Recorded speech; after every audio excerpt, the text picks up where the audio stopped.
Okay, buckle up, darling, because what we're about to dive into is the kind of scandal that makes Buckingham Palace whisper and Hollywood smirk. So picture this. Once upon a time, Prince Harry and Meghan Markle were the golden renegades of the royal family. Young, bold, and dripping with drama, they turned their backs on the crown, packed their designer bags, and jetted off to build a glitzy new life in sunny Montecito. But now? Oh, honey, that sparkling rebel fantasy? It's unraveling and fast. Word on the street is that the Duke and Duchess of Sussex are facing something far less glamorous than palace politics, cash troubles, and not just the kind you can sweep under a Persian rug. I'm talking about a full-blown financial meltdown, sweetie. Staff being axed left and right like it's a royal version of the Hunger Games. And let me tell you, this isn't your average quiet restructuring. Nope, this is a purge. Sources are saying Meghan and Harry have cut ties with at least 25 employees since ditching royal duties in 2020. But according to insiders, that number's way higher. Like, the actual total might include housekeepers, assistants, and even chicken coop caretakers. Yes, really. Even the poor chickens aren't safe in this royal soap opera. And now, enter stage left. The Sussex Survivors Club. Yep, that's what they're calling themselves. Former staffers who once believed in Harry and Meghan's shiny new vision are now spilling all the tea, and oh, it's scalding. We're talking about 3 a.m. banana cake meltdowns, emotional abuse allegations, and Meghan flipping from kind-hearted humanitarian to ice queen the second Harry leaves the room. According to one source, if the banana cake didn't taste just right, it had to be remade in the middle of the night. Let that sink in. Another former staffer confessed Meghan would scream over things like, wait for it, dust, in a corner, like a royal version of Kitchen Nightmares, all while projecting this ultra-saintly philanthropic image to the cameras. Now, while all this chaos is brewing in Montecito, guess who's living her best sparkling royal life? Catherine,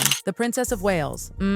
Because while Meghan and Harry are spiraling with unpaid bills, canceled deals, and ghosted staff, Catherine is out here serving regal perfection, welcoming French President Emmanuel Macron at Windsor Castle like she walked out of a Disney movie, dressed head to toe in Dior, pearls from the late Queen Elizabeth glistening at her neck, and a smile that could outshine the crown jewels. And people are noticing. The contrast? Brutal. Because here's the thing, Meghan and Harry tried to build a rival court. They branded themselves as the fresh, modern alternative to all that dusty, stiff upper lip monarchy business. But sweetie, when your Netflix deal is drying up, your podcast flops, and your 16-bathroom mansion starts to feel like a financial prison, you lose the right to call yourself visionary. Remember that $100 million Netflix contract? Turns out it's more like $20 million. Oops, and guess what? That deal is about to expire. Spotify already dropped them like a bad habit. Property taxes on their $15 million estate, $288,000 a year, a $9.5 million mortgage, and oh, did we mention the $2 million annual security bill? No wonder staff are being let go. You don't need a royal accountant to see this house of cards is crumbling. And the worst part? Even the glossy magazines that once worshipped the Sussexes, Vanity Fair, The Hollywood Reporter, are turning. Yup, the same media that Meghan and Harry once clung to for support are now printing stories they used to blame on British tabloids. That's not PR sabotage, darling. That's karma in couture. So now let's talk about what's really going on behind those manicured hedges and glossy Instagram posts. Because darling, the inside scoop from that Montecito mansion, it's enough to make even the most loyal fans say, yikes. According to insiders, the environment inside Harry and Meghan's dream home is anything but peaceful. It's been described as tense, volatile, and emotionally draining. Picture this, a 16-bathroom house with endless space, but not a drop of breathing room for the people working inside it. Sources say Meghan rules the place like a CEO with no board of directors, no checks, no balances. Every single decision has to go through her. And if you dare push back, pack your things, sweetheart. Your royal fairy tale just turned into a nightmare. We're talking about staff being expected to be on call 24/7. Even for the most ridiculous reasons. One assistant said they were woken up in the middle of the night, not for an emergency, but to fix a typo. A typo. Another recalled that Meghan would start sending emails at 5 a.m. and follow up just minutes later with phone calls like, why haven't you responded yet? It's not just junior staff running for the hills either. We're talking high-ranking communications directors, press secretaries, even Meghan's personal operations manager. Gone, vanished, quiet exits, no goodbye notes, just relief to be out. People once hopeful about the couple's Archwell Foundation now say they left completely disillusioned. Some even needed therapy after the experience. One insider didn't mince words. It wasn't the workload, it was the atmosphere. The constant fear, the micromanaging, the emotional whiplash. Imagine walking into the office and seeing someone sobbing at their desk. Not once, not twice, but regularly. And this isn't gossip, it's from Harry's own memoir. Let that sink in. Meanwhile, out in public, their brand is sinking faster than a tiara in a bathtub. Meghan's podcast? DOA. Netflix content? Barely moved the needle. Archewell lost its sparkle.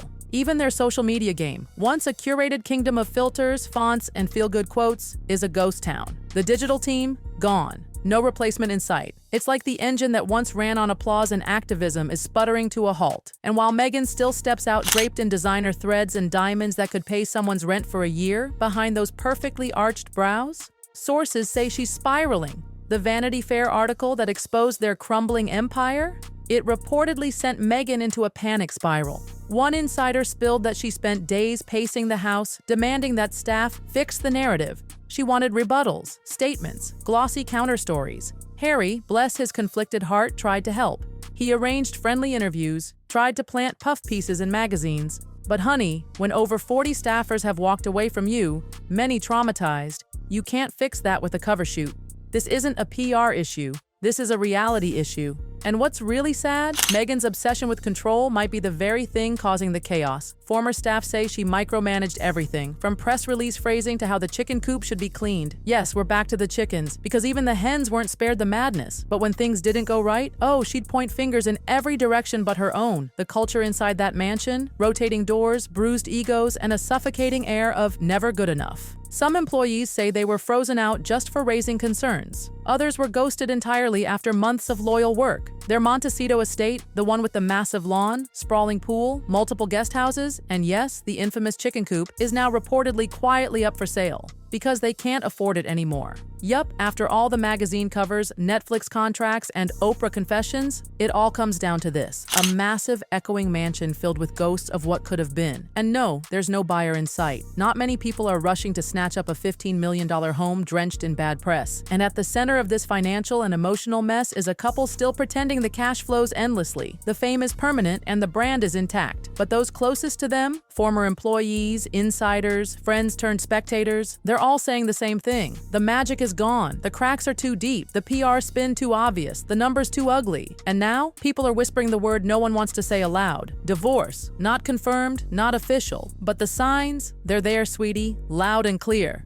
Because here's the thing, when your marriage becomes a business and the business starts crumbling, love doesn't always survive the fallout. And let's be honest, Meghan and Harry haven't looked in sync in a long time. Their body language, office, their public energy, strained. And with the empire they built turning to dust, what's left holding them together? The brand? That's breaking. The finances? Drowning. The staff? Gone. The reputation? Shattered. Former fans, once passionately rooting for their fresh take on royalty, are now memeing their downfall. The internet is ruthless, and right now, it's Meghan and Harry's worst enemy. Former employees are spilling secrets like wine at a royal banquet. They speak of being publicly berated over the smallest mistakes, excluded for raising concerns, and tossed aside after months of loyal, exhausting service. One ex-staffer described the work environment as dehumanizing. It wasn't just the tasks, they said. It was the constant pressure to please two people who could never be satisfied. And that line, it cuts deep. Because Meghan, glamorous, composed, endlessly photographed, has reportedly become impossible to please. Behind the smiles, they say she's obsessed with her image,